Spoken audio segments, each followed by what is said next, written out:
Hey, en plus, au début, Sarah, avant que j'aie des questions automatiques, j'allais voir, c'était incroyable le temps que je prenais, j'allais voir ta photo sur Facebook. Puis là, je cherchais sur LinkedIn, puis là, j'essayais de voir, de matcher les photos. Non, c'est pas la bonne Sarah. Ah oui, mais là, elle a les cheveux blancs. Ah, mais sur sa photo, elle a les cheveux noirs. Fait que là, j'allais sur ton fil d'actualité Facebook, puis là, je voyais la bonne photo avec les cheveux noirs, puis là, je faisais, OK, c'est celle-là. Et ça me prenait des heures d'approbation.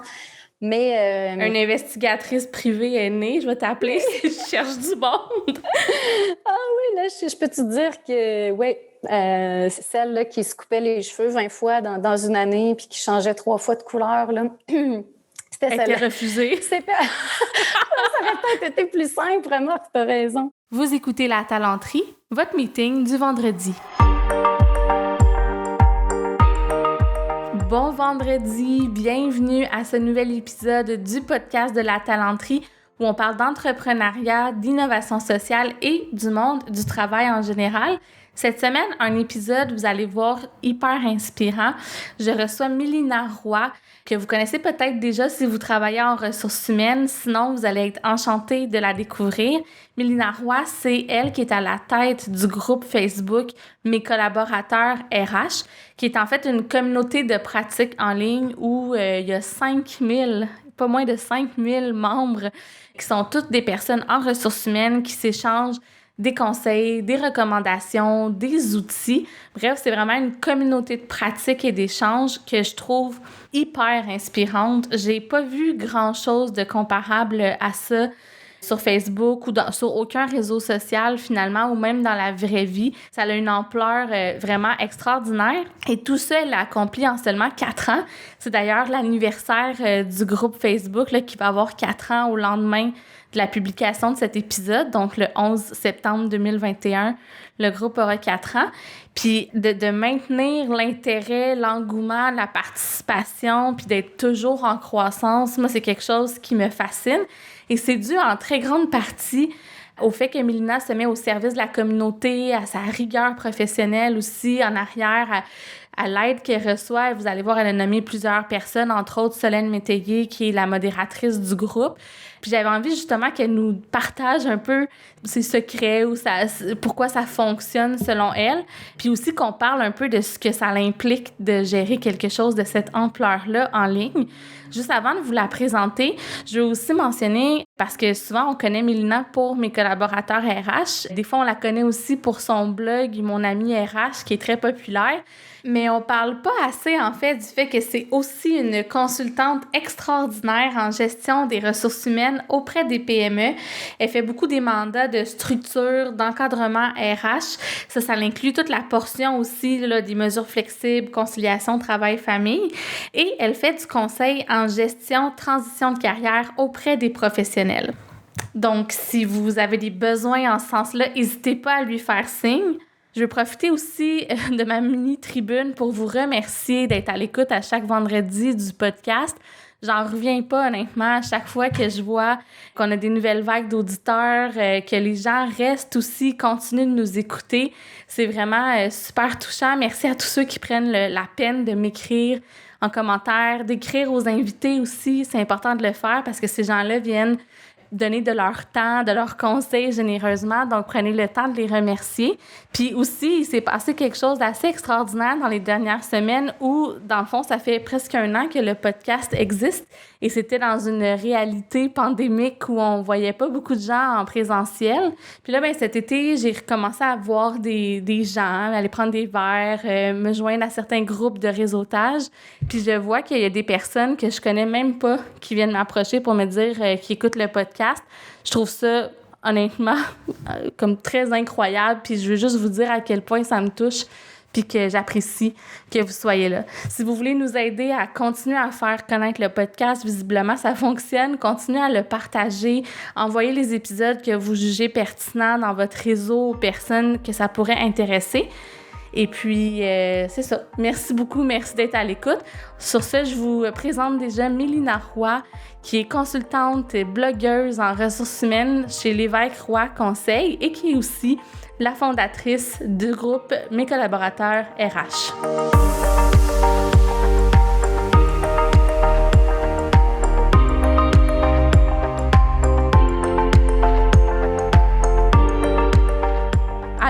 Mélina. Allô, Sarah, contente d'être avec toi ce matin. Ben moi aussi, je suis super contente que tu aies accepté l'invitation, puis je suis convaincue qu'il y a beaucoup d'auditeurs qui vont être super contents aussi. Puis aujourd'hui, on a un sujet vraiment le fun. On va parler de gestion des communautés ou de création de communautés de pratiques en ligne en prenant exemple sur ce que tu as bâti. Parce que reste que la communauté, mes collaborateurs RH, c'est 5000 personnes, si je ne m'abuse, ou près de 5000 personnes à l'heure actuelle. Je pense qu'on vient d'atteindre le 4800. Oui, puis là, il doit y avoir une centaine de demandes en attente. Fait qu'on peut dire près de, oui. Ouais, c'est fou. Puis ça fait combien de temps, Mélina, que tu as mis ça en place? Ça va faire 4 ans, le 11 septembre 2021. Cette année, ça va faire 4 ans. Super. Si mon compte est bon, parce que oui, c'est en 2017. Oui, donc 2021. On est bon en mathématiques ce matin. Puis, tu sais, pour atteindre ça en 4 ans, là, c'est extraordinaire, exceptionnel. Là. Je veux dire, t'es pas la première qui essaye de créer quelque chose, mais des gens qui réussissent à avoir une communauté, non seulement qu'il y a beaucoup de membres, mais surtout qui est hyper active. Puis, je vais te laisser, en fait, en parler. Veux-tu nous expliquer un peu c'est quoi le concept du groupe? C'est quel genre de personnes qu'il y a là-dedans? À quoi ça sert? Pourquoi t'as fait ça? Je te pose pas une question en rafale. Oui, c'est ça. Les questions en rafale, ben au départ, le groupe Mes collaborateurs RH, ça regroupe des professionnels RH, on le disait, là, qui sont près de 4800 plus.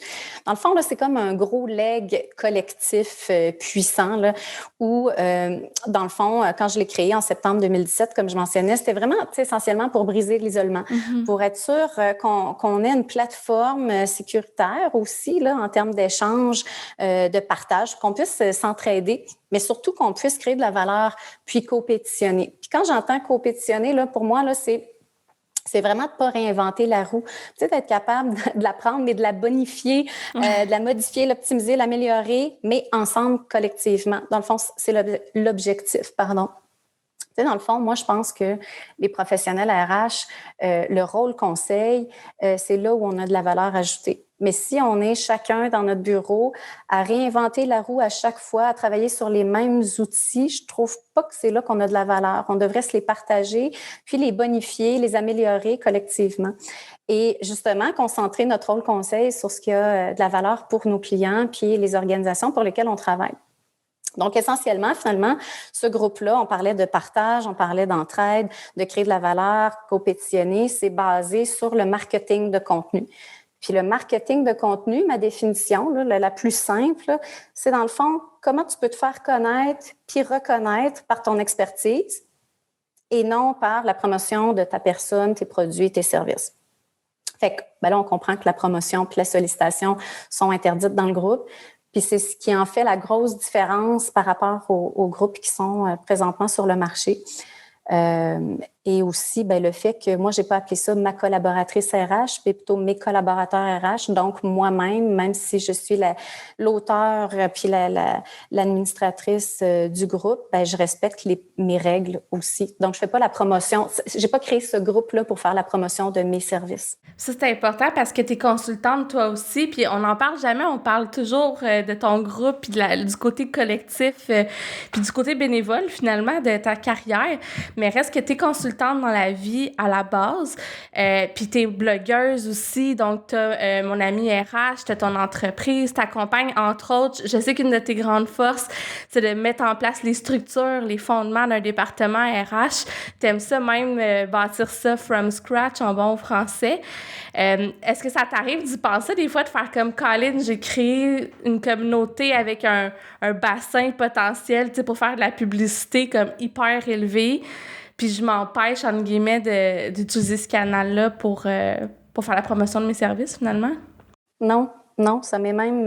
en fait, ça m'est passé dans l'idée quand quelqu'un m'avait dit « Hey, tu dois avoir beaucoup de mandats puis de clients depuis que tu as créé le groupe. » Puis la réponse était non. Puis j'ai vraiment pris un pas de recul. Puis je me suis dit « Mon Dieu, je suis niaiseuse de passer 10 à 15 heures par semaine pour créer de la valeur, tu sais, mais qui est finalement pas orientée vers mon bien individuel, mais vers le bien commun. » Puis ça, j'avoue qu'à un moment donné, je me suis dit « Mon Dieu, je suis vraiment... conne, entre guillemets, de faire ça. » Puis après, je suis revenue à mon pourquoi du départ. Puis j'ai fait, ben non, c'était pas pour ça. Puis dans le fond, tu sais, moi, j'ai le privilège de bien gagner ma vie puis d'avoir des beaux mandats, des clients formidables. Donc, d'avoir l'équilibre entre ces 10-15 heures-là par semaine que je passe bénévolement sur le groupe, puis d'avoir des mandats qui sont générés de façon organique. Fait que, tu sais, moi, ce qui est important, c'est que ça circule, là. Donc, que ça vienne du groupe ou que ça vienne d'ailleurs, moi, à la fin de la journée, si je suis capable de payer ma maison, ma voiture, mettre de l'argent dans mes REER, puis faire des projets, bien, je suis heureuse, puis j'ai besoin de ça. Puis j'ai besoin aussi, tu sais, de ne pas avoir un horaire de travail, là, facturation de 40 heures semaine, parce que je me suis rendu compte que quand ma tête est pleine puis mon horaire est plein, ben j'ai pas de place pour les idées. J'aurais jamais créé le blog Mon Ami RH, puis j'aurais jamais eu l'idée de créer mes collaborateurs RH. Et au-delà de tout ça, j'aurais jamais le temps non plus d'être dans le moment présent puis de regarder et de dire « Oh, OK, là, ça fait X nombre de publications qui arrivent sur tel sujet. Je pense que là, on peut créer une nouvelle thématique ou « Ah, là, il y a un besoin, on va créer un outil » ou « Ah, on va offrir un webinaire » ou « Ah, puis si j'avais pas ce temps-là, ben j'aurais aucune créativité, puis je serais pas capable de suivre le groupe, puis de m'adapter au groupe, puis d'être à l'écoute au groupe. Fait que bref, tu sais, pour moi, c'est vraiment toute une notion d'équilibre. Puis tu sais, tranche de vie, là, au départ, quand je voulais créer le groupe, j'étais allée cogner à la porte de quelques gestionnaires de communautés qui, justement, avaient un groupe de pratique où les personnes se mettaient en vue de façon promotionnelle au niveau de leurs produits et services. Mais moi, je voulais savoir combien de temps à peu près, tu sais, il fallait que j'estime par semaine. C'est-tu 2 heures ou 3 heures? Bon, visiblement, j'étais complètement à côté de la traque, mais... T'as estimé combien au début? Ben, au début, je pensais que c'était 2-3 heures par semaine, honnêtement. Mais, ouais. mais en fait, c'est qu'il n'y a personne qui m'a répondu, sauf une, en fait. Puis elle n'a même pas répondu à ma question. Elle, sa question, c'était « C'est quoi que tu veux vendre, Mylna? C'est quoi ton produit puis ton service? » Puis là, je me suis dit « Ben, je veux rien vendre. » C'est pas que j'ai rien à vendre, c'est que je veux rien vendre, puis c'est pas ça l'objectif du groupe. Fait que là, je me suis dit, ah non, là, arrête de regarder, puis d'aller chercher de l'information, puis suis ton intuition, parce que dans le fond, je voulais pas que l'histoire se répète, parce que là, autre tranche de vie, c'est ce qui est arrivé pour mon blog, Mon Ami RH. Moi, j'étais en congé de maternité, tout le monde m'appelait, mais tout le monde. Des collègues, des amis m'appelaient. C'était souvent les mêmes questions RH qui revenaient, puis je me disais, Caroline, c'est plate parce que ne doivent pas être les seuls à se poser tout le temps la même question. Puis au lieu que je fasse du 1 à 1, je pourrais répondre à la question, mais pour plusieurs personnes à la fois. Donc, j'étais encore à contre-courant parce que je voulais créer un blog pour les employés, pour qu'ils reprennent le contrôle sur des situations RH. Et alors que toutes les autres firmes ou consultants faisaient des blogs pour leurs clients, puis j'ai une amie qui m'a dit « Ouais, mais là, comment tu vas faire là, pour gagner de l'argent puis que tu ne fasses pas ça bénévolement? » J'avais aucune idée parce que c'était pas ça l'intention première. L'intention, c'était de créer de la valeur, tu sais, puis de donner de l'information aux gens, d'être un guichet unique avec mon ami RH. Fait que ça a fait là, que le blog, là, je l'ai retardé durant 1 année et demie. Quand même. Pendant 1 an et demi, je l'ai mis sur pause parce que j'étais pas capable de répondre à cette question-là. Puis pour vrai, ça m'a vraiment bloquée. Puis là, je me suis dit, OK, oui, l'argent, c'est important dans la vie, mais le premier objectif, c'était pas ça dans la conception. Puis j'allais à contre-courant parce que mon chum me le répète souvent, Mylna, on le comprend pas, ton modèle, dans le sens que c'est... Lui, il comprend, mais tu sais, de façon générale, quelqu'un qui va créer un groupe, ben au départ, il va sûrement avoir, tu sais, des objectifs pécuniers derrière. Puis ça, c'était pas l'intention. Donc, dans le fond, ben moi, je voulais pas retarder mes collaborateurs RH. Tu sais, j'avais envie de créer de la valeur aussi. J'avais rien à vendre. Puis, quand j'en ai parlé la première fois à mon amie et collègue Christine Corbeil, tu sais, ça a été la première à croire au projet. Puis, mon Dieu, merci Christine, parce qu'à partir de cette journée-là, elle a su à tous les jours me poser les bonnes questions, me ramener toujours au lien, à la mission, les valeurs, le pourquoi, le comment, le quoi, bref, me brasser la tête plus qu'une fois. Puis tout a déboulé naturellement. Mais tu sais, à l'origine, là, Sarah, puis on a déjà discuté. Moi, je pensais qu'on allait être 50 personnes dans ce groupe-là. Je pensais que, tu sais, moi, je voulais mettre des gens ensemble que je connaissais, qui allaient pouvoir se complémenter. Chacun allait avoir du plaisir dans son corps et de sable, puis on allait créer de la valeur, s'échanger. Puis, par rapport à ce que je voyais, tu sais, aussi, qui est une des raisons pour laquelle j'ai créé mes collaborateurs RH, sur le marché, les groupes qu'il y avait, ne correspondaient pas à mes besoins. Il y avait beaucoup d'autopromotion, beaucoup de sollicitations. Puis quand les gens posaient des questions, il n'y a personne qui répondait, puis je trouvais ça triste. Ouais, c'était genre, je peux t'aider, appelle-moi, mais il n'y a pas de réelle réponse. Puis ça, c'était quand ils répondaient, parce que souvent, c'était le silence ou le bruit du criquet qu'on entendait, tu sais, avec la question. Donc, c'est ça. Alors moi, j'ai jamais prédit finalement que ça allait être aussi gros, aussi rapidement. Puis honnêtement, là, je pense que si j'avais vraiment fait toute ma revue diligente avant de créer un groupe, je l'aurais probablement pas fait. Fait que c'est la beauté de la chose, de suivre son intuition. Ça aurait été tellement dommage. Oui. Parce que ce groupe apporte énormément. Tu sais, là, on parle beaucoup de la conception puis de l'idéation derrière, mais reste que dans le quotidien de personnes RH, puis je connais pas beaucoup de métiers qui ont ça, là. Tu sais, je veux dire, je sais pas, je connais pas non plus la réalité des dentistes, ingénieurs et tout le monde, mais reste que pour les personnes qui sont des professionnels en RH, ce groupe-là, c'est une communauté fermée. Tu en as parlé tantôt, c'est un espace qui est sécuritaire dans le sens où vous vous assurez le plus possible. On comprend qu'il y a peut-être des fois des failles ou des gens qui se glissent dans les maillages, mais le plus possible que ce soit vraiment des personnes qui pratiquent les ressources humaines en organisation ou comme consultant, ce qui fait que c'est pas un groupe qui est public. Fait qu'il y a des gens qui peuvent s'adresser au groupe pour avoir des conseils, des exemples, les gens se partagent des modèles. Donc bref, tu sais, t'es pas toute seule. Puis surtout, on le sait, les RH dans les organisations, souvent, dans les PME, il y a 1-2 personnes dans ce rôle-là. Donc, on peut se sentir isolé rapidement. Puis, grâce à ce groupe fantastique, pour vrai, ça l'aide à briser l'isolement à cause des conversations en ligne, mais aussi parce que vous faites plein d'activités puis vous créez plein d'occasions de connexion. Veux-tu en parler un petit peu de ce qui est fait pour rapprocher les gens, pour que ça dépasse un peu le virtuel? Oui. Ça, c'est drôle, hein, parce qu'on était justement une cinquantaine, puis il y avait quelqu'un qui m'avait dit « Hey, on va-tu avoir des déjeuners ou des dîners en personne? » Puis ça m'avait étonnée parce que je me disais « Mais mon Dieu, il y en a plein! » Mais hors pandémie, ça avait un beau succès. Là, on faisait régulièrement des lunchs à Montréal, sur la Rive-Sud, en Estrie. Le party de Noël, vraiment, qui est toujours un grand succès à chaque année. On voit que les gens là, apprennent à se connaître virtuellement, mais qui ont un besoin, tu sais, quand même de contact. Puis, justement, ça répondait à des besoins de connexion, tu sais, pour aller plus loin. Puis c'est « Ah, c'est toi, Sarah? Oui, je te vois souvent commenter. Hey, c'est super pertinent ce que tu dis. » Puis c'était, tu sais, moi, ça m'a marqué parce que le premier dîner qu'on a fait, c'était, mettons, de midi à 2. À midi, tout le monde était arrivé et assis. J'en revenais pas de la discipline puis de la motivation à être là. Puis les gens se sont développés des amitiés, des collaborations. Il y en a qui ont trouvé des stages, des emplois, des gens qui justement ont obtenu des mandats, tout ça. Donc, ça a été très, très fort. Pendant la pandémie, ça m'a pris du temps là, avant d'embarquer dans le café virtuel, mais ça aussi, ça a fait du bien aux gens.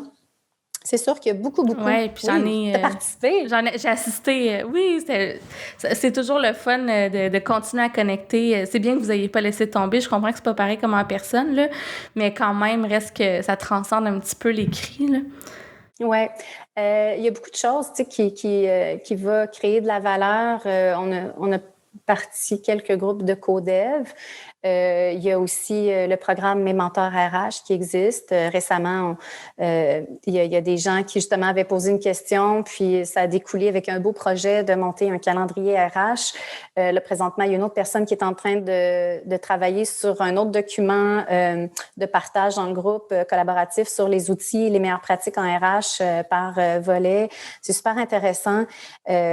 Donc, puis il y a aussi des gens qui, comme toi, disent « Hey, moi, j'ai une force au niveau de la communication puis de la rémunération globale. J'aimerais ça offrir un café sur le sujet, un café discussion, ou j'aimerais offrir une conférence. » Donc, tu sais, il y a plein de façons où les gens peuvent contribuer. C'est pas juste au niveau des partages publics, mais c'est aussi au niveau, justement, de la participation à différents comités.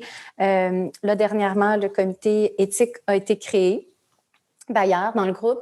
Donc, d'autres personnes se sont jointes à ce comité-là. Donc, Je veux qu'on en parle, si ça te dérange pas, juste rapidement, mais le comité éthique, moi, je trouve que c'est génial qu'un groupe Facebook puisse avoir ça parce que dans la profession RH, il y a beaucoup dans le quotidien de questions qui deviennent rapidement, tu sais, morales, éthiques. Puis là, qu'est-ce qui est éthique? Qu'est-ce qui est le côté légal?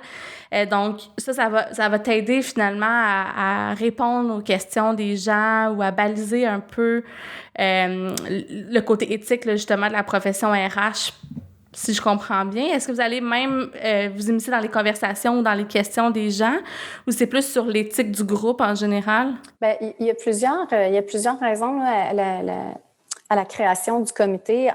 Entre autres, la première, c'était pour m'épauler puis me conseiller, moi, personnellement, dans mes réflexions puis la prise de décision, parce que des fois, il y en a qui sont pas faciles à prendre, pour ne pas dire difficiles.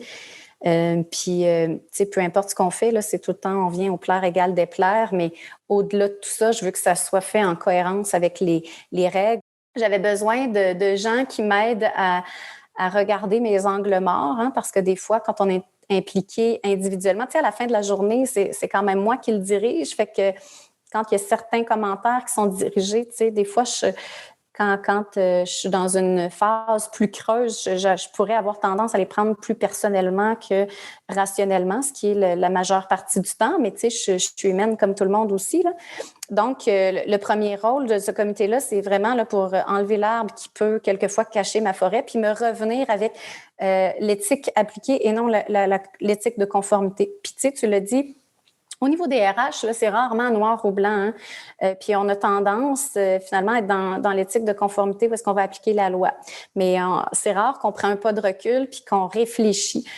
Puis qu'on regarde justement les angles morts. Puis ça, c'est une des grandes valeurs ajoutées de mes collaborateurs RH. Puis ça a été une de mes surprises parce que je m'attendais pas à ça non plus comme legs du groupe. C'est que ça nous aide beaucoup à prendre un pas de recul. Puis tu sais, des fois, on voit une question puis on fait « Ah, tu sais, après 20 ans, c'est facile, là. Ah, c'est facile, c'est ABC, étape 1, 2, 3. » Puis là, il y a quelqu'un qui écrit quelque chose complètement champ gauche. Puis là, on fait « Oh, mon Dieu! » Hey, si moi, là, je l'avais pas vu après 20 ans de pratique, quelqu'un qui ça fait 2 ans, 3 ans. Fait que moi, si j'avais eu ce groupe-là, pour vrai, ça aurait propulsé ma carrière. Veux-tu donner un exemple? Excuse-moi, je te coupe dans ta lancée, mais je sais que tu en as un exemple de ce que tu dis là, par rapport à avoir un autre angle. Oui, bien en fait, tu sais, je me souviens, entre autres, c'était dans les débuts, il y a une personne qui parlait d'un employé qui était probablement pas un employé top, mais qui était en invalidité. Puis là, bon, évidemment, c'était le retour progressif. Puis là, ben, qu'est-ce qu'on peut faire pour le terminer ou le congédier, puis etc.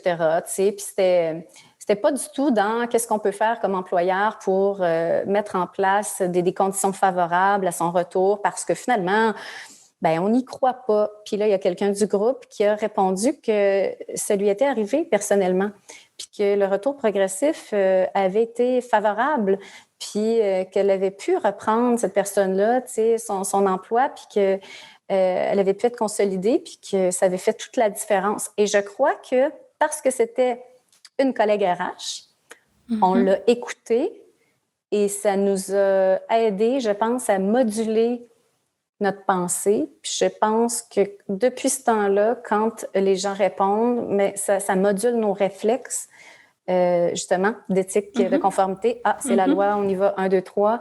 Puis ça nous a permis d'humaniser beaucoup de situations, je te dirais. Ouais. Et pour répondre à ta question du groupe éthique, dans le fond, la première mission qui était, oui, pour m'accompagner moi dans mes réflexions, pas prendre les décisions à ma place, mais m'accompagner dans la réflexion de ces décisions-là. L'autre volet, évidemment, c'est de faire de l'éducation, mais par des cafés virtuels, justement. Alors dire, OK, café virtuel sur la confidentialité en RH, café virtuel sur par exemple, harcèlement, café virtuel sur XYZ. Donc là, cette semaine, justement, je vais proposer des sujets pour que les gens puissent voter lesquels pourraient être les plus pertinents. Puis, on va déployer ça dès cet automne. Donc, des cafés de discussion où est-ce qu'on va être capable de réfléchir collectivement puis d'améliorer finalement notre posture RH puis notre rôle conseil aussi, là où je disais qu'on apportait beaucoup de valeur. Donc, voilà pour le groupe éthique, oui. Ben justement, tu vois, ça m'amène à ma prochaine question parce que on l'a dit, là, dans le fond, c'est comme une méga communauté de pratique dans laquelle il y a des sous-communautés de pratique, du développement, tout ça. Est-ce que toi, tu te mets une forme de pression, entre guillemets, sur le développement du rôle conseil RH, tu sais, dans la société? Parce qu'on va se le dire, tu sais, bon, j'ai des chiffres très à peu près, mais tu sais, il y a à peu près 10 000 personnes qui sont CRHA au Québec, si je ne m'abuse. C'est sûr qu'il y a plusieurs personnes qui pratiquent qui ne sont pas nécessairement CRHA, mais reste qu'il y a près de 5 000 personnes dans ton groupe. Donc, tu sais, on peut se dire qu'il y a une bonne gang de RH qui fait partie de ce groupe-là. Puis aussi, tu m'as déjà dit que les gens étaient très actifs, là. Je me souviens pas, je sais pas si tu as les statistiques proches. Non, mais je peux te confirmer que j'ai un très, très bon taux d'engagement. Puis c'est pas moi qui te le confirme, c'est la professionnelle en médias sociaux qui m'accompagne, qui m'a validé mes stats parce que j'ai aucune idée. Je les suivais pas nécessairement. Tu sais, comme je te le dis, je suis plus au feeling qu'au nombre de likes, tout ça. Mais elle m'a confirmé que mes statistiques d'engagement étaient très, très fortes. Donc, en même temps, on le voit, là, je veux dire, je vois le nombre de vues au niveau des publications, Oui. je vois le nombre de commentaires, je vois le nombre de publications par jour. Je veux dire, le groupe est très animé et très vivant et est en bonne santé présentement, sauf que c'est du travail de tous les jours, là, tous les jours. Je ne ressens pas la pression de la notoriété à ta question, puis je ne la voudrais pas non plus. Parce que je trouve qu'on en a déjà beaucoup trop là, dans le quotidien avec tout ce qu'on se met déjà par défaut. Par contre, je pense que je me mets une pression de pertinence du fil d'actualité. Je me mets une pression de faire en sorte que les professionnels RH aient un beau rayonnement à l'extérieur du groupe.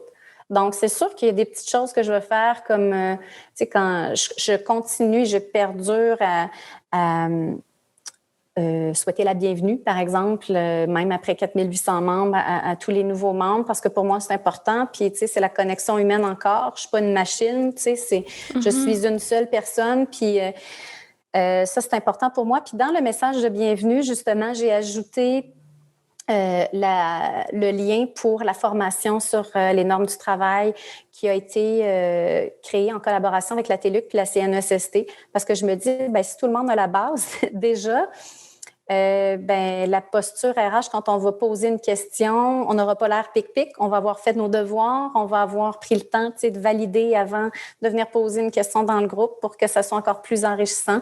Donc, je n'ai pas la pression que tu dis liée à la notoriété parce que je m'y arrête pas à ça. Par contre, je me mets une pression que... Tu sais, dans ta journée, là, Sarah, là, si tu as 1 heure à consacrer sur un groupe de médias sociaux, moi, je veux pas que tu perdes ton temps.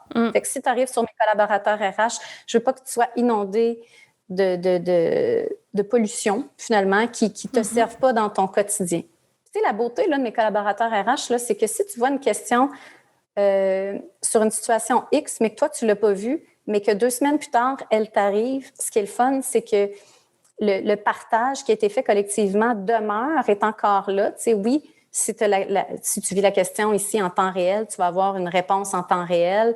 Ça, c'est extraordinaire. Mais il y a aussi le fait que la donnée reste là, puis tu peux faire une recherche par mots-clés, puis tu peux aller complémenter justement ton analyse, ta réflexion, etc. Donc ça, c'est très fort. Donc là, oui, ça, une pression sur le fil d'actualité, clairement. Puis aussi, tu sais, en ce qui concerne la pertinence des échanges, tu sais, il y a toi, il y a Solène aussi, Métayer, qu'on salue d'ailleurs. Allô, Solène! Qui est la modératrice du groupe, qui t'aide à justement participer parce que vous aussi, vous relancez, tu sais, des fois, vous taguez des gens que vous pensez qu'ils pourraient avoir la réponse à la question. Donc, vous moussez vraiment les échanges sur une base quotidienne, là.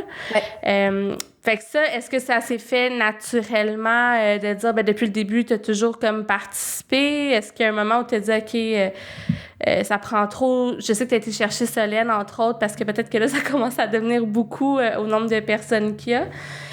Mais concrètement, dans ta journée, est-ce que tu repasses comme les publications pour t'assurer que... Oui, je suis pas mal souvent à jour parce que si tu écris un doublon ou si je vois que as posé une question puis que 2 jours, la même question a été posée, ben soit que je vais supprimer ta question puis je vais aller mettre ton nom dans la dernière qui a été posée ou je vais t'inviter à faire une recherche par mots-clés. Fait que je suis assez à jour habituellement. Ça, là, naturellement, je l'ai toujours fait puis je vais continuer de le faire, de taguer des personnes ou de mettre des noms de gens qui, je pense, pourraient peut-être répondre à la question, donner des pistes de réflexion ou accompagner la personne. Puis ça, c'était très facile jusqu'à peu près 800 000 membres. Puis à un moment donné, j'ai commencé à perdre le fil parce que là, je me souvenais plus nécessairement qui faisait quoi. Fait que ça, tu sais, je vois moi, je fais une différence entre faire une référence puis une recommandation versus taguer des gens qui, je me souviens, sont dans le domaine puis peut-être peuvent faire du pouce sur la question ou complémenter.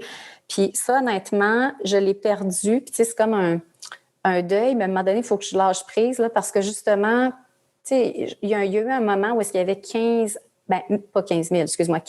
1500 demandes en attente. Puis, tu sais, c'était comme trop. Puis là, à un moment donné, tu sais, j'ai du temps, mais là, je dois me dire, est-ce que je mets le temps à faire des approbations ou je mets le temps à, justement, animer le groupe, puis le rendre, justement, comme on disait, pertinent, cohérent, etc., puis qui répondent à la mission du groupe. Donc, Solène me dégage énormément de ça, puis fait la modération dans le groupe. Donc, ça m'aide beaucoup. Par contre, quand je faisais les approbations, ben je prenais toujours le temps d'aller t'inviter sur LinkedIn puis te dire « Bonjour Sarah, bienvenue dans mon groupe Facebook, mes collaborateurs RH, au plaisir, Mélina. » Puis ça, pour moi, c'était important pour encore là montrer que c'était pas un robot puis qu'on était vraiment une communauté de pratique. Puis, tu sais, fait que là, ça, j'avoue que je suis comme triste de l'avoir laissé aller. Je continue les messages de bienvenue, mais je trouve ça moins personnel que du 1 à 1 sur LinkedIn. En même temps, je suis très heureuse que Solène puisse me dégager de ça parce que ça me libère de beaucoup, beaucoup de temps. Et grâce à elle, on a été capable de ramener le groupe à zéro. Zéro étant, bon, peut-être 100 demandes par semaine, tu sais, qu'on est capable de baisser, tu sais, au fur et à mesure. Mais parce que aussi, à un moment donné, c'est comme ça fait beaucoup de pression là, quand tu as 300-400 demandes toujours en attente. On dirait que tu n'es jamais capable de reprendre de ressortir la tête de l'eau, que là, tu es content, tu viens d'en faire plein, puis le lendemain, il y en a encore plein à faire. Puis, en plus, au début, Sarah, avant que j'aille des questions automatiques, j'allais voir, c'était incroyable le temps que je prenais, j'allais voir ta photo sur Facebook. Puis là, je cherchais sur LinkedIn, puis là, j'essayais de voir, de matcher les photos. Non, c'est pas la bonne Sarah. Ah oui, mais là, elle a les cheveux blonds. Ah, mais sur sa photo, elle a les cheveux noirs. Fait que là, j'allais sur ton fil d'actualité Facebook, puis là, je voyais la bonne photo avec les cheveux noirs, puis là, je faisais, OK, c'est celle-là. Et ça me prenait des heures d'approbation. Mais une investigatrice privée est née, je vais t'appeler si je cherche du monde. Ah oui, là, je peux te dire que, oui, c'est celle là, qui se coupait les cheveux 20 fois dans une année puis qui changeait 3 fois de couleur. Là. C'était celle-là. Elle était refusée. Ça aurait peut-être été plus simple, vraiment, t'as raison. Mais non, ça, c'était toute qu'une affaire. Fait que, tu sais, à chaque fois, il y a des choses qui s'amènent. Puis là, à un moment donné, ma sœur, elle m'a dit, hey, veux-tu des règles? Parce que c'est ma sœur qui est l'admin du groupe technologique. Parce que moi, je suis pas attirée par les technologies. Tu sais, moi, je veux être plus forte au niveau du contenu. Donc, la technologie, c'est quand elle se présente à moi que là, je me dis, OK, c'est beau, je vais la faire. Mais tu sais, je suis très forte pour déléguer des choses qui m'intéressent moins, comme l'aspect technologique. Fait que là, ma sœur me dit, hey, veux-tu que je te mette des questions? Puis j'étais comme, hey, merci mon Dieu, il est temps parce que les questions automatiques nous sauvent beaucoup de temps aussi. Mais tu sais, c'est ça. Il y a encore plein de choses à faire, mais en même temps, tu sais, tant que ça reste dans le plaisir, tant que ça répond à la mission du groupe, puis, tu sais, c'est un bel héritage là, qu'on laisse collectivement ce groupe-là. Fait que c'est sûr que à la fin de la journée, je suis fière d'y contribuer puis de l'avoir initié. Mais en même temps, s'il y avait personne qui y participait, ben il n'aurait jamais levé ce groupe-là. Tu sais. Fait que c'est un groupe qui...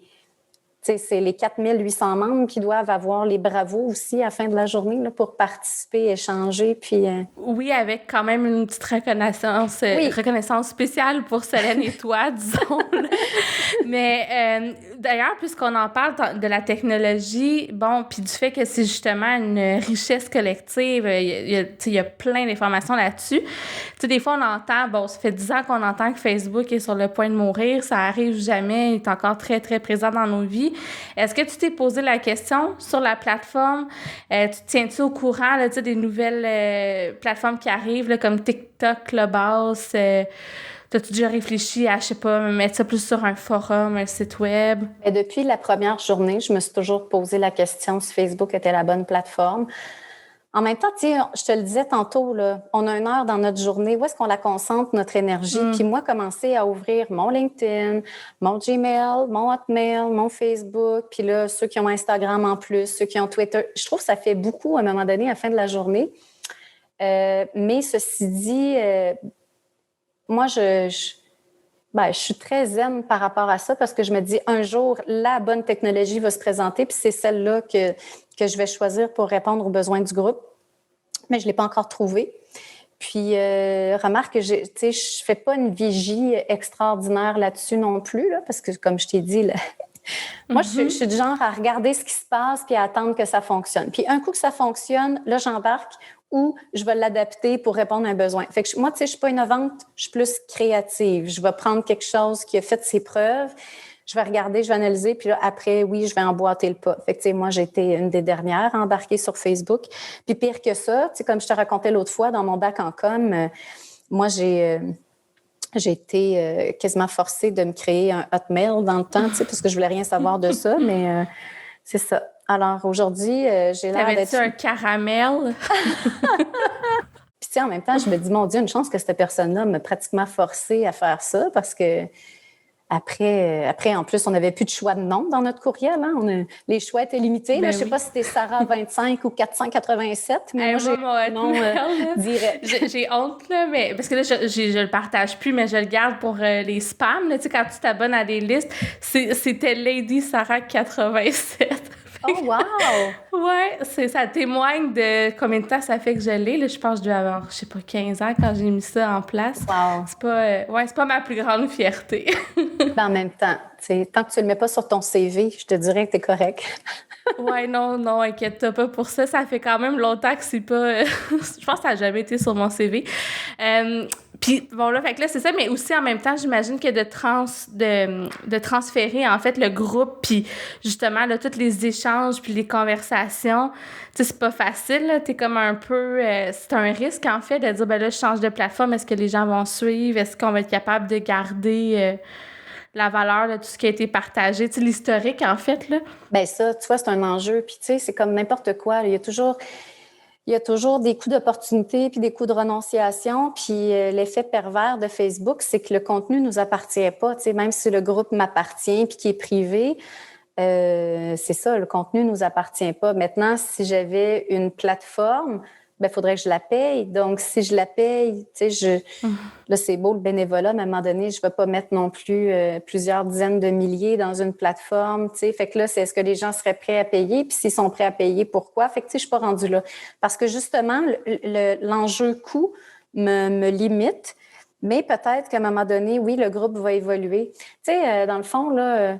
moi, je ne suis pas en train de penser à l'obsolescence de Facebook, mais plus à l'obsolescence du groupe. Tu sais, l'autre fois, je lisais là, justement les stades d'entreprise, le lancement, la croissance, la maturité, puis le déclin. Puis là, je me suis dit, hey, mon Dieu, le groupe, il est où? Est-ce qu'on est au niveau de la croissance encore ou on est au niveau de la maturité? Puis dans lequel cas, le déclin s'en vient. Fait que, tu sais, dans le fond, moi, j'ai un travail de tous les jours que je fais depuis 4 ans, remarque, là, naturellement, mais c'est d'être à l'écoute, de voir les publications, puis d'être capable de m'ajuster, puis d'aller sonder, puis d'être capable de faire en sorte que le fil d'actualité demeure pertinent, puis que les gens ont envie d'y venir, d'y contribuer, tu sais. Parce que tantôt, tu disais, mon Dieu, près de 5 000. Tu sais, moi, à la fin de la journée, mon objectif, c'est pas qu'on soit 10 000. Tu sais, si tu arrives dans le groupe et que ça correspond pas à qui tu es, à ce que tu as envie de voir ou de lire ou de contribuer, ben tu peux sortir du groupe et je serai jamais fâchée. Moi, ce que je veux, c'est que les gens qui soient là, ben ce soit des gens qui croient à la mission puis qui décident de contribuer, tu sais, à cette mission-là. Moi, c'est mon seul objectif.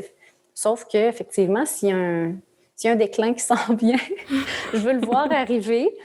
Puis en même Ouais, temps, je pense que t'es pas là du tout, là. Il y a toujours de plus en plus de partage, de plus en plus de discussions, de plus en plus... Tu sais, tu parlais tantôt qu'il y avait une centaine de personnes par semaine qui voulaient joindre nos groupes.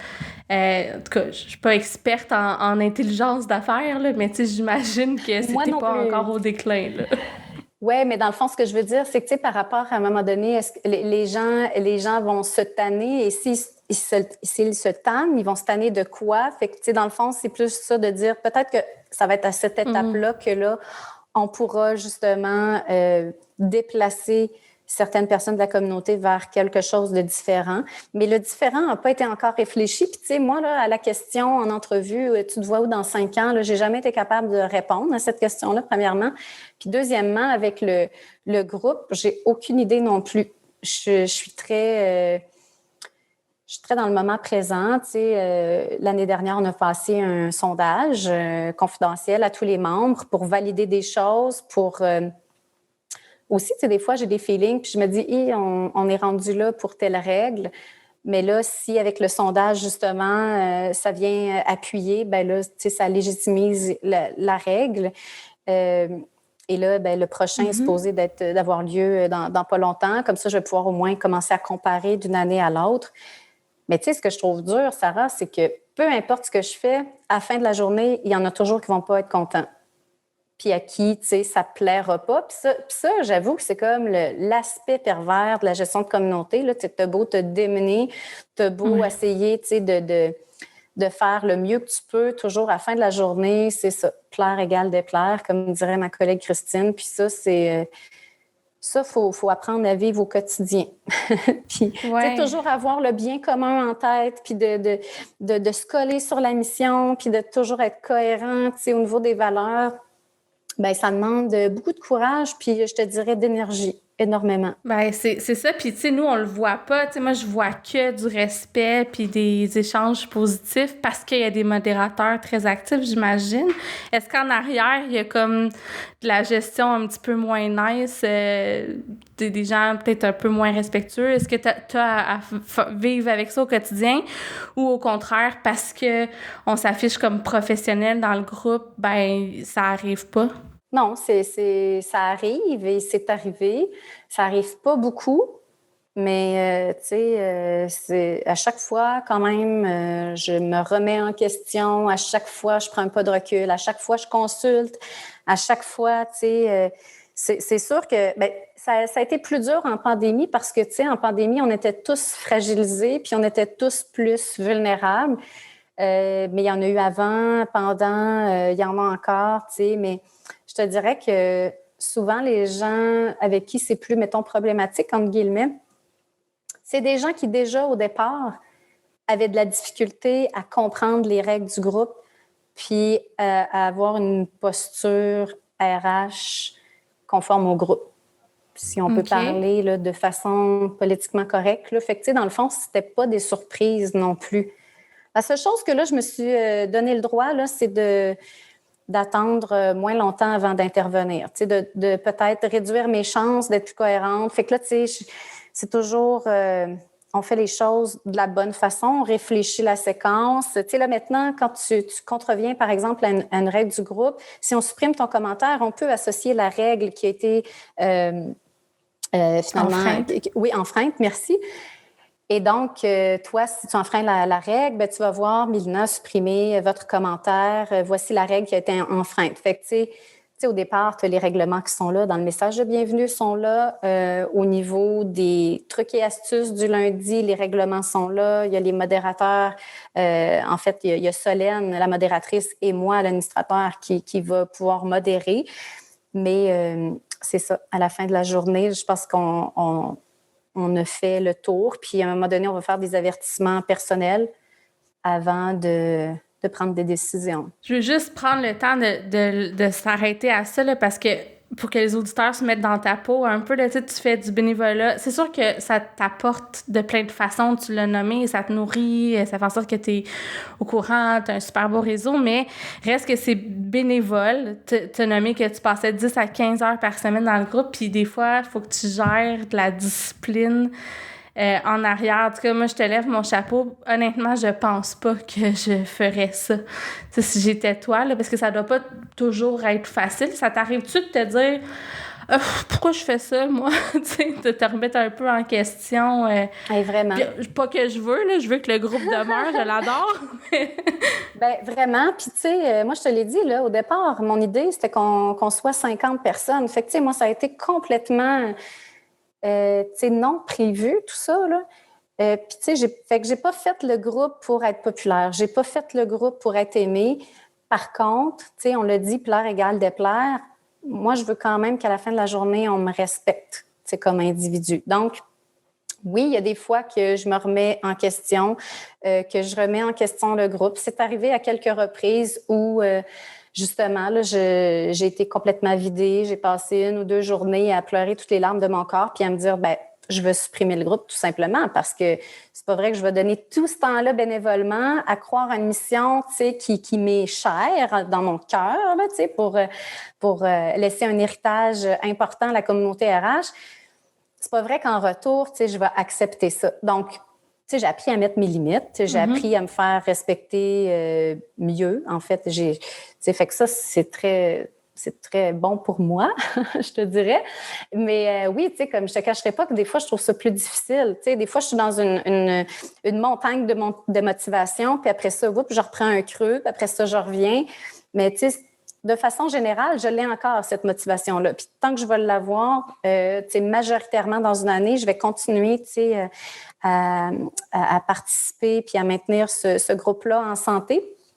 Mais oui, effectivement, ça m'est déjà arrivé. Tu sais, moi, je suis pas parfaite là, à la fin de la journée. Puis peu importe ce que je vais faire, je te l'ai dit, il y a du monde qui seront pas contents. Moi, je veux juste qu'on se souvienne que, il y a un petit être humain en arrière qui est pas parfaite, puis que, sais-tu quoi, le groupe, il sera jamais parfait non plus. Par contre, je suis toujours, tu sais, à l'écoute des critiques constructives. Je suis toujours à l'écoute des suggestions, des commentaires quand c'est fait de la bonne façon. Parce que la majeure partie des règles qui ont été là ont été faites pour accommoder des gens ou pour être capable, tu sais, d'être plus bienveillant. Parce que c'est sûr qu'à 4800, là, il faut qu'il y en ait des balises pour que le fil d'actualité reste pertinent. Puis je le sais que ça peut être contraignant pour certains. Puis je sais que pour certains aussi, ça peut être très rigide, tu sais.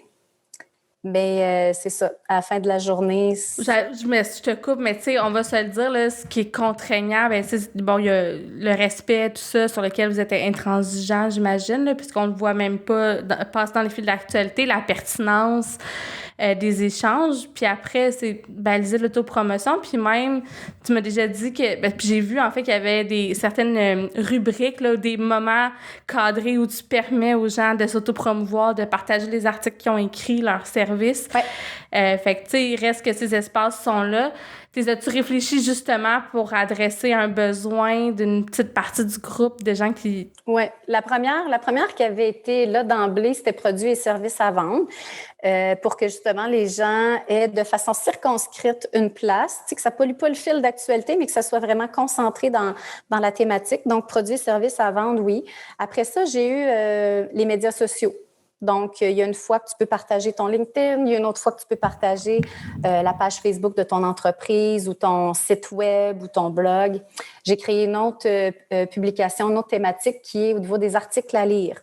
Donc, si toi, tu écris un article, c'est là que tu vas le partager, le publier.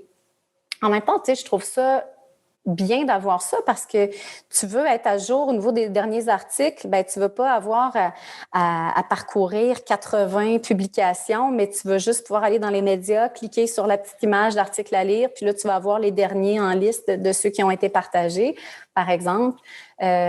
Partenariat aussi avait été créé pour ça, pour les maillages d'affaires. Recommandé aussi, tu sais, tu as travaillé avec moi, mettons, puis tu veux me recommander, ben là, tu t'en vas dans les commentaires de la thématique, puis tu vas dire, hey, j'ai travaillé avec Bilna, j'ai vraiment adoré le mandat, ça a été super, blablabla. Puis, tu sais, c'est une autre façon, tu sais, d'avoir une vitrine publicitaire, mais qui se fait de façon différente. Donc, oui, puis tu sais, honnêtement, là, c'est sûr que je fais la programmation des thématiques. Puis, tu sais, il y a certains accommodements que je vais faire là, si s'il y a une thématique qui était prévue la semaine prochaine, mais que je vois qu'elle pourrait être bénéfique pour plusieurs membres cette semaine, ben je vais la devancer. Tu sais, j'essaie d'être très agile là-dessus, mais c'est sûr que des fois, on peut regarder ça et on fait « c'est rigide ». Mais tu sais, en même temps, en mode sous-marin, il y a plein d'autres choses qui se passent. Fait que ça dépend, tu sais. Fait que c'est ça. C'est toujours ce qu'on perçoit et ce qu'on reçoit, là. Ouais, puis en même temps, moi, c'est le seul groupe que je connais qui est balisé comme ça, tu sais, avec des thématiques qui reviennent, un rappel des règles à chaque semaine. Tu sais, il est vraiment très, très encadré, puis je suis convaincue que c'est ce qui en fait le succès. T'avais-tu été inspirée par un autre groupe ailleurs? T'as-tu déjà vu ça ou t'as comme pensé à ça toute seule, de dire, je pense qu'il faudrait que je circonscrive des sujets, puis que j'invite les gens à partager sur des thématiques? Non, en fait, j'étais allée voir beaucoup, beaucoup de groupes pour m'inspirer des règlements. Puis, tu sais, je l'ai dit tantôt, là, Christine, ça a été en fait, pas une, mais la première à croire au projet, tu sais. Puis, elle était en train de faire son MBA il y a 4 ans, tu sais. Puis, j'ai fait le MBA avec elle, je pourrais dire, parce qu'elle me challengeait tellement au niveau de tout. Puis, tu sais, fait que ça m'a aidé beaucoup à déterminer ce que je voulais, la façon dont ça allait être. Puis, tu sais, un groupe, oui, il y a besoin d'animation, puis il y a besoin de constance, il y a besoin de rigueur, puis il y a besoin de cohérence puis de pertinence, excuse-moi. Fait que, tu sais, la constance, c'est ce qui est le plus difficile. Sauf que, tu sais, à un moment donné, quand tu as les mêmes thématiques, ça devient redondant. Fait qu'il faut continuer, tu sais, c'est ça, d'être là. Je pense que ce qui peut changer, c'est la présence puis le temps que j'y mets. Mais en même temps, c'est ça, de plus en plus, les gens s'impliquent à différents degrés. Puis ça crée énormément de richesse, là. Fait que ça vient bonifier le groupe à chaque fois. C'est extraordinaire, tu sais, en plus de les rendre visibles, mais avec le marketing de contenu. Donc ça, c'est formidable. Tu sais, c'est sûr que je suis contente de ça à la fin de la journée. Oui, c'est beaucoup de travail. Mais comme je te disais tantôt, j'ai besoin d'un équilibre entre le temps que je vais facturer à faire des mandats puis le temps où je vais créer de la valeur, tu sais, d'une autre façon puis de façon plus grande. Mais comme je t'ai dit, tu sais, moi, je me suis jamais assise dans mon salon en me disant « Hey, je pourrais faire ça, puis là, je pourrais devenir populaire, je pourrais, tu sais, aller me chercher des mandats. » C'était pas du tout ça, l'objectif. Ça n'a même jamais été réfléchi. Donc, tu sais, ce qui est là, je suis juste reconnaissante, tu sais, finalement. Ben, je pense que tu fais bien. Puis, tu sais, pour ceux qui sont consultants, qui nous écoutent, je suis sûre que tout le monde se dit, ouais, facturer 40 heures, c'est impossible, là. Tu sais, faut que tu gardes du temps pour réfléchir à comment tu gères ton entreprise, réseauter, faire ton administration, t'inspirer, tu sais, parce que si tu veux rester pertinent comme consultant, ben, il faut que tu t'inspires puis que tu regardes ce que les autres font puis ce qui est tendance sur le marché. Fait que moi, je trouve que c'est une façon intelligente de le faire que tu as trouvé. Mais même plus que ça, tu sais, j'imagine que ça te crée comme... tu sais, on parle beaucoup d'avoir du sens au travail, là, du sens dans ce qu'on fait. Donc, il y en a beaucoup dans cette activité-là parce que tu redonnes énormément de valeur à beaucoup, beaucoup de gens. Est-ce que des fois, parce qu'il y en a d'autres, des groupes RH, on va se le dire, puis même sur Facebook, il y en a plusieurs. Je pense que tu en as inspiré à créer des communautés. Est-ce que tu les regardes? Est-ce que tu fais partie de ces groupes-là aussi? Je te dirais qu'il y a 2 ans, là, je me suis désabonnée à la majorité d'entre eux. Je pense que le seul que j'ai gardé, c'était justement la collaboration de Vincent, Cindy et Solène pour les entrepreneurs RH. Mais je me suis désabonnée de tout parce que à la fin de la journée, là, ça faisait du bruit, ça allait. Puis, tu sais, moi, je me disais, j'ai X temps. Mes journées sont courtes, là. Tu sais, j'ai X heures dans ma journée. Sur quoi je veux les passer? Je veux-tu perdre mon temps à regarder ce qui se fait ailleurs puis à perdre cette énergie-là ou je veux contribuer puis, tu sais, travailler sur mon projet? C'est sûr que si je n'avais pas mes collaborateurs RH, je serais probablement sur tous ces autres groupes-là en train de contribuer à titre personnel, tu sais. Mais là, j'ai une notion de temps, j'ai une notion d'énergie à gérer. Fait qu'il y a 2 ans, j'ai enlevé ça. Même chose avec mes médias sociaux. J'ai arrêté de suivre certaines personnes qui polluaient mon fil, tu sais, avec trop de pubs, trop de push, de produits, services. Puis à un moment donné, je me dis, si je vais sur LinkedIn ou si je vais sur Facebook, tu sais, moi, je veux avoir du contenu pertinent. Fait qu'en échange, ben si tu me suis sur LinkedIn, les fois que je vais être là, ça va être pertinent de me lire. Je ne serai pas là tous les jours, mais quand je vais être là, ça va être pertinent. Fait que, tu sais, j'essaie d'être cohérente avec ce que je cherche aussi. Mais c'est ça. Là, tu sais, la pandémie, là, elle nous a aidé à prendre un beau pas de recul par rapport à justement cette gestion de temps et d'énergie-là. Puis peut-être que j'ai poursuivi j'ai poursuivi les actions de qui je veux suivre, comment je veux les suivre, pourquoi je veux les suivre, quel contenu je vais aller chercher. Tu sais, moi, en fin de la journée, là, Sarah, là, tu sais, si tu me suis sur LinkedIn ou si tu vas sur mes collaborateurs RH, ben je veux que tu aies eu des trucs et astuces, je veux que tu aies eu des conseils, je veux que tu aies eu des prises de réflexion. Tu sais, je veux que ça ait eu une valeur ajoutée. Ceci dit, tu sais, si je veux perdre mon temps puis que j'ai besoin de mettre le cerveau à off, ben tu sais, je vais aller sur Netflix. Oui, ça sera pas, tu vas pas rester sur Facebook. Oui, c'est ça. Ouais, des fois, ça fait du bien. Quoique c'est encore des écrans, mais ça fait quand même du bien de regarder du contenu différent, plus ludique. Puis, t'en as parlé tantôt, mais l'aspect marketing de contenu, là, tu sais, c'est comme entendu, connu, quoique on voit encore beaucoup de gens qui font vraiment de la pub plus que du marketing de contenu, mais je pense que les gens voient la valeur de proposer justement de la valeur aux gens au lieu de leur pousser dans la gorge tes produits et services. Mais en 2017, là, quand tu as parti le groupe, du marketing de contenu, des communautés de pratique, toutes ces choses-là, c'était pas tant que ça à la mode, pas connu. Fait que t'as dit tantôt, j'innove pas, mais pas loin. T'es quand même une pionnière dans plusieurs de ces aspects-là. Ben c'est gentil, mais je le savais même, je le savais même pas. Je savais pas que c'était ça que j'étais en train de créer, puis je savais pas que, tu sais, moi le marketing de contenu là, pour vrai, je m'en souviens parce que j'ai écrit, je pense, un article en 2018 sur ça, puis j'avais pas réalisé que le groupe c'était ça, j'avais pas réalisé que ma façon de faire du développement d'affaires c'était ça, parce que moi j'ai réalisé que j'étais introvertie dans ma façon de faire du démarchage puis du développement d'affaires. Je suis très sociable. Je suis une introvertie sociable. Mais, tu sais, moi, je suis pas une donneuse de cartes d'affaires. Puis moi, si tu me mets dans un 5 à 7, je vais parler à personne si je connais personne. Tu sais, je vais pas aller serrer des mains puis faire mon pitch. Je suis vraiment pas à l'aise avec ça. Donc, tu sais, pour moi, c'est pour ça là, que c'était un lieu sécuritaire où on allait se sentir bien, puis justement entre nous. Puis fait que j'ai jamais pensé que j'étais en train de développer une communauté de pratique, puis que c'était ça du marketing de contenu. Fait que c'est ça que je trouve beau là-dedans parce que c'est ça, l'intention était bonne, puis là, ben ça a bien viré au final. Puis si je suis sûre que tout le monde qui t'écoute font comme « Hey, c'est vrai, Mélina, je sais même pas ce qu'elle fait dans la vie. Tu sais, je sais c'est qui, je sais qu'elle gère mes collaborateurs RH, mais j'ai aucune idée du genre de mandat qu'elle prend parce que justement, c'est pas comme ça que tu te mets de l'avant ou que tu crées de la valeur. » Puis là, si on pense, mettons, tu as dit tantôt là, que tu n'étais pas forte sur les questions en entrevue de « je me vois où dans 5 ans », mais je vais te la poser quand même.